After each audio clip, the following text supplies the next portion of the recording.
weerstaan en vlug. Jakobus 4 vers 7 sê, onderwerp julle dus aan God, weerstaan die duiwel, dan sal hy van julle wegvlug. Die bose is aan die kruis oorwin en sy regte oor ons opgehef. Ons behoort nou aan Christus en staan onder sy gesag alleen.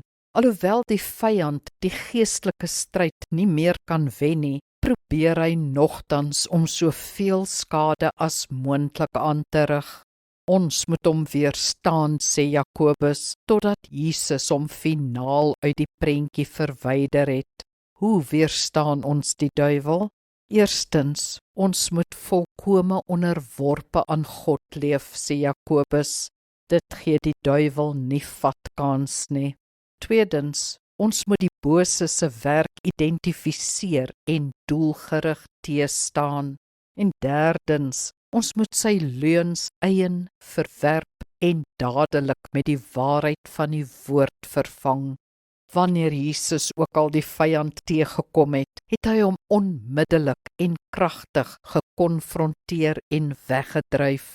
Weerstaan die vyand net so, hy moet vlug. Kom ons bid saam. Jesus, oorwinnaar, dankie dat u die vyand wesenlik verslaan het. Sy nederlaag is verseker. Hy val my egter steeds aan, soos 'n gewonde dier, maar u help my om hom te weerstaan. Help my om volkome in u wil te bly en die duiwel se werk kragtig te staan. In Jesus naam. Amen. Die Here seën jou.